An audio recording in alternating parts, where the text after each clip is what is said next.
The comeback that shouldn't have been possible. A man bled out on a German racetrack in broad daylight, in front of thousands of spectators, and the cameras caught every second of it. September 15, 2001. Nearly 200 miles per hour. Both legs, gone. 3/4 of his blood, on the asphalt. Paramedics gave him minutes. He had a name, Alex Zanardi. And what happened next is so absurd, so relentlessly improbable, that most people simply don't believe it when you tell them. So let's tell it properly. Before the crash, Alex Zanardi was already the kind of driver that made other drivers nervous. Born in Bologna, Italy in 1966, came up through Formula 3, Formula 3000, the brutal European ladder that chews up talent and spits it out without apology. He made Formula 1 with Minardi in 1991, Jordan in 1992, Lotus in 1993, good enough to be there, not yet great enough to matter. So he left. He crossed the Atlantic and went to CART, American open-wheel racing, where the tracks were ovals, the speeds were obscene, and the Americans had barely heard of him. They heard of him fast. 1997, CART World Series champion. 1998, CART World Series champion again. Back-to-back, dominant, unignorable.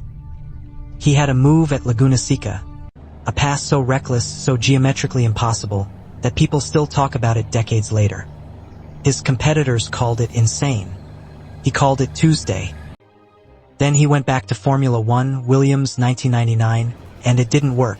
The car was wrong. The chemistry was off. He returned to CART in 2001, chasing the feeling again. And on September 15th, that feeling nearly killed him. It happened during a late pit stop sequence. Zanardi came back onto the track, lost control, and spun sideways across the racing line. The next car had nowhere to go. The impact tore through the front of his car, costing him both legs. He lost consciousness on the track. His heart stopped at least once. The surgeon who operated on him said afterward that survival alone was a medical improbability. Alex Zanardi survived. He woke up in a German hospital with bandages where his legs had been, his wife at his bedside, and, according to people in that room, a completely calm expression on his face. He asked how the race ended. Now here is where the tabloid story ends, and the real story begins.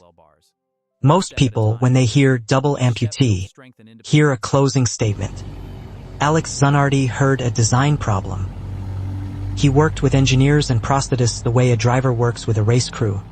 Obsessively, iteratively, with total faith that the right setup exists if you test enough configurations. He built legs that worked for him, not for the average patient. Less than 2 years after the crash, he drove a specially adapted race car at the Lausitz circuit, the same track where he had nearly died. And he completed the 13 laps he never finished on that September afternoon. The crowd stood in silence, then roared. But he wasn't done.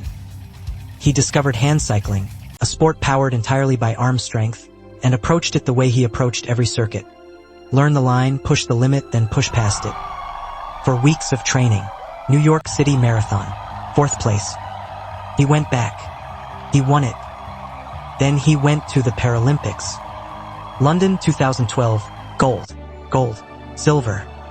For Paralympic gold medals, 2 silvers, 12 world championship titles. Let that land for a moment. A man who lost both legs in a crash at nearly 200 miles per hour became one of the most decorated Paralympic athletes in history, and he did it in a sport he had never touched before the age of 35. In June 2020, on a mountain road in Tuscany, his handbike drifted into the path of a truck. Severe facial and cranial trauma, emergency surgery, a medically induced coma. For a time, he lost his speech. His family waited. Public updates became rare. And slowly, impossibly, again, he came back. He learned to communicate again. He returned home.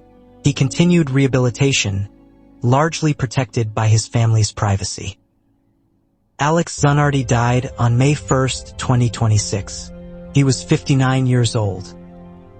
Tributes came from across motorsport, Italy, and the Paralympic world. But the thing that stays with you, the thing that makes this story genuinely hard to process, isn't the medals or the speed or the crashes. It's the calm expression in that German hospital room. How did the race end? That question tells you everything about who Alex Zanardi was.